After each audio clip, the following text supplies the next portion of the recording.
Kryetari Visar Ganiu siguron në mes të majit bëhet hapja e qerdhes së re në Çajir.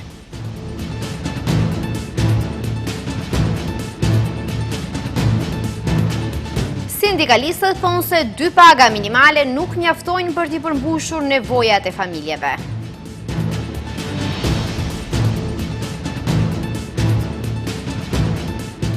Izet Megjiti kërkon Arben Taravarit të vendosë nëse do rreshtohet me Vlenin apo me BDI-n.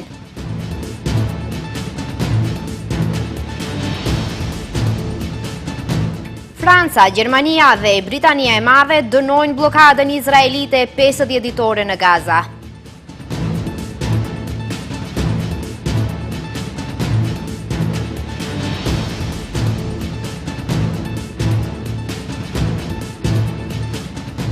Përshëndetje të nderuar shikues, mirë se takohemi në edicionin informativ të orës 15:55. E përfolur për vonesën e përfundimit, qerdhja e re në Çajir pritet të hap dyert për fëmijët ka mesi i muajit të ardhshëm.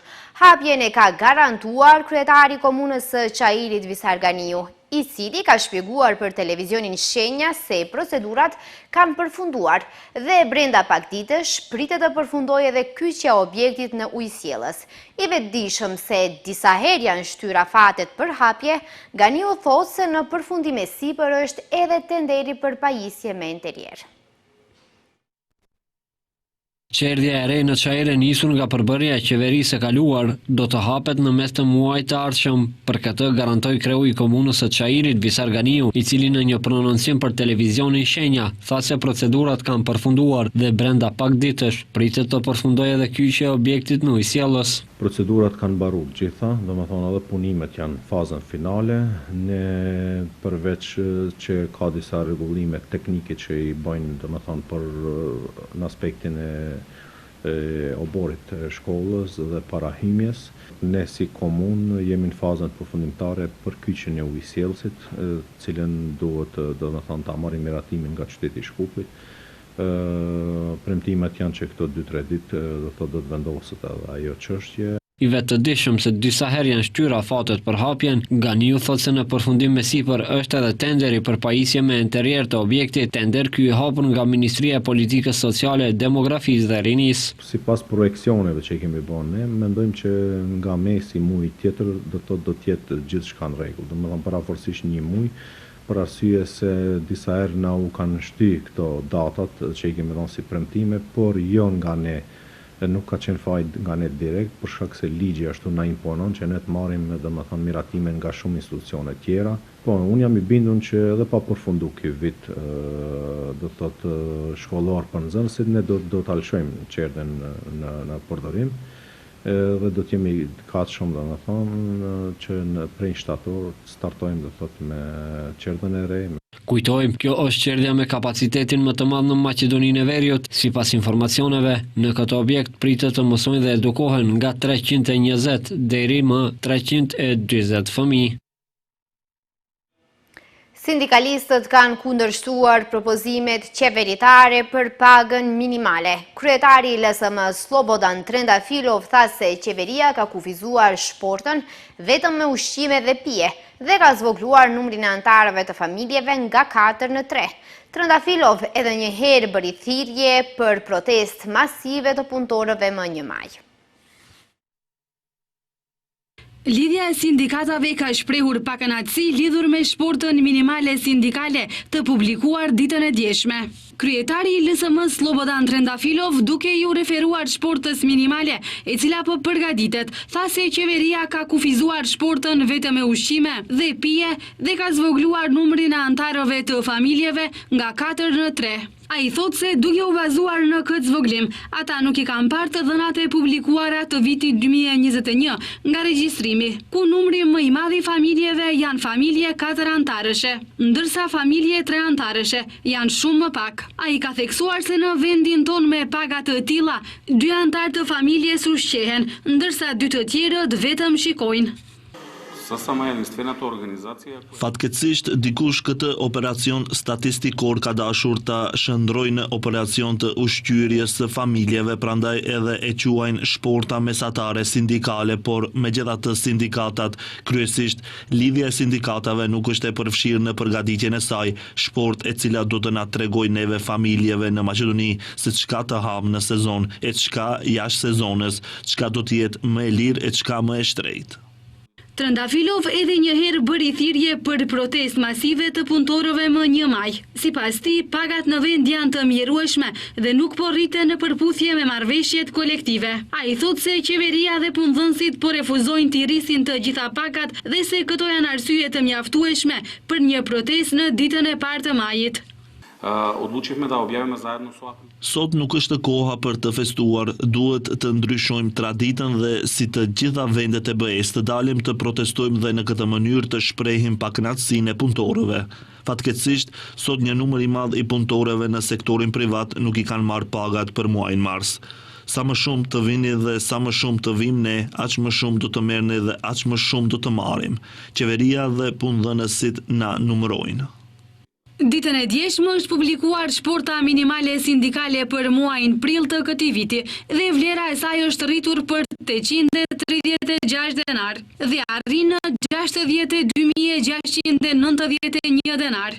Krahasuar me vlerën e shportës minimale sindikale për muajin mars, e cila ishte 61.855 denar. 2 taboret shqiptare brenda qeverisë pretendojnë se koalicioni qeveritar është stabil dhe vazhdojnë realizimin e programit. Megjithatë, ato vazhdojnë të kenë qëndrime të kundërta sa i përket përbërjes së ardhshme qeveritare. Izet Megjiti nga Vlen thotë se lideri i ASH-s Arben Taravari duhet të vendosë që mes bashkëpunimit me BDI-n dhe qeverinë. Megjiti ka thënë se fronti europian është duke u shkatëruar, ndërkaq nga ASH-ja e Taravarit janë të bindur se ato do të vazhdojnë të jenë pjesë e ekzekutivit. Edhe bashkëpunim me BDI-n edhe në qeveri nuk shkon, kështu ka deklaruar sot zëvendës kryeministri Izet Megjiti duke komentuar pozitën e ministrit të shëndetësisë Arben Taravari në qeveri pas përplasjeve brenda koalicionit Vlen. Megjiti i bëri thirrje edhe një herë Taravarit që të vendosë nëse do të bashkëpunojë me BDI-n apo do të mbetet në Vlen dhe në qeveri. Është legjitime dhe ka të drejtë të bashkëpunoj me BDI-n, por në atë rast duhet që ta sqaroj, të mos turprohet dhe të kaloj në atë tabor. Bashkëpunimi me BDI-n dhe bashkëpunimi me Vlenin nuk është i mundur. Bashkëpunimi me BDI-n dhe të vazhdoj të jetë në qeveri, mendoj se nuk shkon. Duhet të përcaktohet, nuk duhet të harrojmë se ato 107.000 vota i kemi marrë me premtimin para qytetarëve se do ta sjellim ndryshimin, do ta sjellim rotacionin, pluralizmin, demokracinë në kampin politik shqiptar. Pra është devijim nga premtimi që e kemi dhënë. Ai ka konfirmuar se do të ketë takim Taravari me kryeministrin, megjithatë tha se nuk janë diskutuar detaje teknike nëse në këtë takim do të marrë pjesë edhe koalicioni Vlen. Nga ana tjetër, zëvendës kryeministri për qeverisje të mirë Arben Fetai, i cili vjen nga radhët e ASH-s, tha se nuk ka asnjë plan për ndryshim të pozicioneve në qeveri. Ai po ashtu konfirmoi se kryeministri Hristijan Mickoski do të ketë takim veçmas me partnerët e koalicionit. Bashkëpunimi vazhdon në kuadër të qeverisë, hiç më larg se dje kishim seancë qeverie ku nuk u ngrit as edhe një shqetësim, pra vazhdojmë të bëjmë punën tonë, sikur nuk ka ndodhur asgjë, dhe besoj i keni parë po ashtu raportimet në media se gjatë ditëve në vijim do ketë konsultime kryeministri veç e veç me partit, me koalicionin Vlen, me Aleancën për Shqiptarë dhe partnerët e koalicionit si znam, të cilët po ashtu janë prononcuar me sa kam parë gjatë ditëve të fundit. Për momentin nuk ka ndryshuar asgjë deri në konsultimet që pritet të ndodhin ditëve në vijim. Kujtojmë se Alianca për Shqiptarët krau i Taravarit vendosi javën e kaluar që të dalë me lista të veçanta për këshilltar në zgjedhjet lokale edhe përkundër paralajmërimeve të Vlenit se kjo gjë është e papranueshme për ta. Pas kësaj, liderët e Vlenit u mblodhën në një takim ku nuk ishte i ftuar Taravari dhe konstatuan se me këtë veprim ASH është vetë përjashtuar nga koalicioni Vlen. Në takimin që do të zhvillohet me kryeministrin pritet të vendoset nëse ASH-ja e Taravarit do të vazhdojë të jetë edhe më tej në qeveri. Në gjykat ka vazhduar dëshmia të akuzuarit kryesor për vrasjen e Pancho Zhezhovski dhe Vanja Gjorqevskas. Pas akuzave ndaj mediave dhe politikanëve, sot Palço akuzoi prokurorin dhe gjyqësorin se, siç tha ai, dëshirojnë të shpallin fajtor në bazë të deklaratave të rreshme të akuzuarve tjerë dhe në bazë të provave të falsifikuara. Thot se të ndjerin Pançe nuk e njeh, por din që mes tij dhe të akuzuarit Veli Bormanev ekziston diçka më shumë se grindje për pllaka të betonit. Tha se Pançe dhe ndaj Manev ka bërë padi penale dhe disa parashtresa dhe ankesa në MPB, SPB Veles dhe në Këshillin e Prokurorëve. Dëshmia e sotme të akuzuarit të parë për vrasjen e Pançe Zhezhovski dhe Vanja Gjorqevskas ishte për plot akuza ndaj prokurorisë dhe gjykatës. Luk Çopalevski akuzoi prokurorin se ka dashur të komprometonte të gjithë familjen e tij, përfshirë edhe nënën e tij 83 vjeçare. Po ashtu ai pretendon se është akuzuar me prova të falsifikuara dhe se gjykata dëshiron ta shpallë fajtor në bazë të deklaratave të rreshme të akuzuarve tjerë. Ai gjithashtu akuzoi gjykatën për anshmëri dhe tha se nuk mund të shpallet fajtor një person nëse deklarata e një dëshmitari nuk mbështetet me prova materiale. Videoja që kemi parë në gjykatë e propozuar nga prokuroria është një përmbledhje inserteve të shumta nga ngjarje të shumta, jo nga një siç pretendon prokuroria publike. Përpilohen edhe prezantohen video dhe falsifikohet koha. Ekspertiza është bërë me 28 dhe 29 gusht, ndërsa është marrë 8 muaj përpara, me 3 janar 2023 nga shtëpia Veli Bormanev bashkë me llogarinë fiskale. Në pyetjen e avokatit të tij se a e njeh të ndjerin Pançe Zhezhovskin, Palço e mohon, por siç tha nga analizat që u ka bërë dosjeve të hetimit, ka kuptuar se mes të akuzuarit Manev dhe të ndjerit Pançe ka diçka më shumë se një grindje për pllaka betoni. Sepse Zhezhovski kishte padi penale kundër Manev dhe se mes tyre, siç tha, ka pasur padurim dhe urrëtie për më shumë se 10 vjet. Jo, nuk e kam njohur, nuk e kam ditur se ekziston, as direkt dhe as indirekt nuk kam pasur asnjë komunikim me të, por duke lexuar dosjet e hetimit kam mësuar shumë për atë njeri. Akuzat naive të Manev për Zhezhovskin janë sipërfaqësore dhe të pavërteta. Mes tyre ekziston diçka më shumë se grindje për pllaka të betonit, sepse e vetmja gjë është marrë nga shtëpia e Pançes janë pikërisht dosjet. Në ato dosje ekziston një padi penale nga Pançe për Manev, ankesa dhe denoncime në MPB dhe SPB Veles dhe në Këshillin e Prokurorëve. Edhe në seancën e kaluar, Palevski mohoi përgjegjësi për vrasjen e dyfisht, duke thënë se nuk ka motiv për një gjë të tillë, ndërsa akuzoi duke thënë se ai është viktimë një atentati moral të organizuar nga struktura mediatike dhe politike. Prokuroria Themelore Publike ka njoftuar se disa persona janë duke u hetuar për vepra penale që i kanë shkaktuar dëm fondit të sigurimit shëndetësor. Sipas informacioneve jo zyrtare që u publikuan në media, bëhet fjalë për një praktikë të paligjshme të paraqitjes së diagnozave të rreme, e cila ka mundësuar aplikimin, marrjen dhe përdorimin e ndihmës financiare për kujdesin personal të dikujt tjetër. Një aksion i madh policor është zhvilluar sot në disa qytete të vendit. Nga Prokuroria Themelore Publike ka njoftuar se janë duke u hetuar vepra penale që i kanë shkaktuar dëm fondit të sigurimit shëndetësor. Në udhëheqjen e prokurorit publik nga Prokuroria Publike për krimin organizuar, Ministria e Punëve të Brendshme po kryen një aksion të koordinuar në disa lokasione në të gjithë vendin. Ky është dyshimi i bazuar për disa vepra penale që kanë shkaktuar dëme në fondin e sigurimit shëndetësor. Sipas informacioneve jo zyrtare që u publikua në media, bëhet fjalë për një praktikë të paligjshme të paraqitjes së diagnozave të rreme, e cila ka mundësuar aplikimin, marrjen dhe përdorimin e ndihmës financiare për kujdesin personal të dikujt tjetër, si dhe marrjen dhe përdorimin e paligjshëm të pensioneve të invaliditetit. Sipas këtyre informacioneve, bëhet fjalë për një rrjet të përbërë nga mbi 50 persona, mjek antar të Komisionit të Fondit të Sigurimit të Pensioneve dhe Invaliditetit, avokat, ekspert e të tjerë. Qeveritarët premtojnë rritjen e përfshirjes së sektorit civil në agjendën e Bashkimit Evropian. Ministri i Çështjeve Evropiane Orhan Murtezani tha se mbetet i hapur dhe i gatshëm për bashkëpunime në drejtim të informimit sa më të mirë të opinionit dhe qytetarëve për benefitet nga plani i rritjes dhe agjenda e reformave. Drejtues qeveritarë janë takuar sot me përfaqësues të sektorit civil, ku është diskutuar përfshirja e sektorit civil në implementimin e agjendës së reformave. Ministri i Çështjeve Evropiane Orhan Murtezani tha se eventet e tilla do të vazhdojnë edhe në të ardhmen, nga ku njëkohësisht bëri të ditur se mbetet i hapur dhe i gatshëm për bashkëpunime në drejtim të informimit sa më të mirë të opinionit dhe qytetarëve për benefite nga plani i rritjes dhe agjenda e reformave.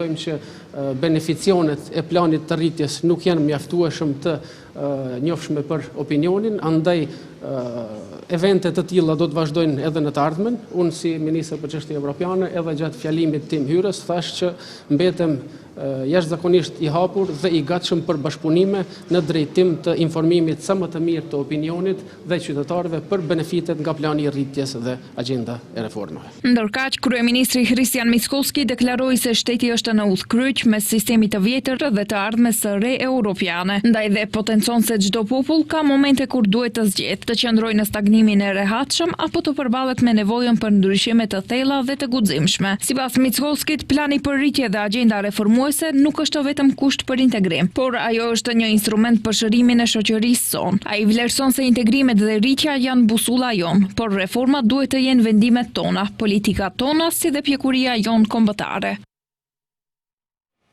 Ministria e Shëndetësisë informon se sot 5 pacientë nga të lënduarit në tragjedinë në Koçan do të kthehen nga trajtimi në qendrën klinike në Serbi. Sipas protokollit, 3 prej tyre do të jenë në vëzhgim në klinikën për pulmologji, një pacient në klinikën për kirurgji plastike dhe një në klinikën kirurgjike Shën Naumi Ohrit. Nga ministria gjithashtu informojnë se gjatë ditës së djeshme një pacient u kthye nga trajtimi në Kroaci dhe aktualisht ndodhet në vëzhgim në klinikën për kirurgji plastike. Kështu që në qendrat mjekësore jashtë vendit mbeten 38 pacient për trajtim.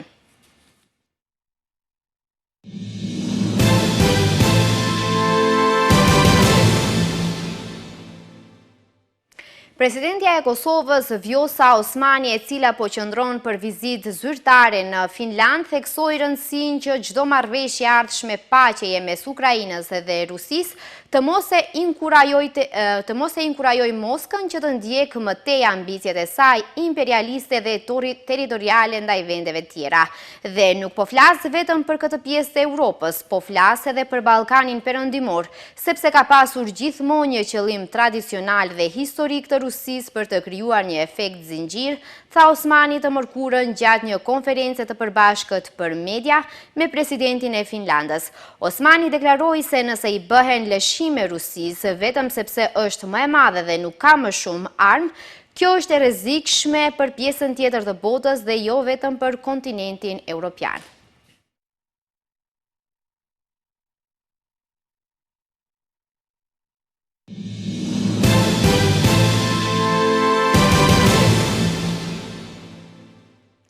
Franca, Gjermania dhe Britania e Madhe dënuan sot blokadën e vazhdueshme të ndihmës humanitare nga Izraeli në Gaza, duke bërë thirrje për një rifillim të menjëhershëm të shpërndarjes së pakuvizuar të ndihmave dhe ripërtrirje të përpjekjeve drejt një anë pushimi. Izraeli tani ka bllokuar plotësisht hyrjen e ndihmave humanitare në Gaza për më shumë se 50 ditë, thanë nga Ministria e Jashtme të 3 vendet në një deklaratë duke paralajmëruar për pasojat të tmerrshme për popullatën palestineze.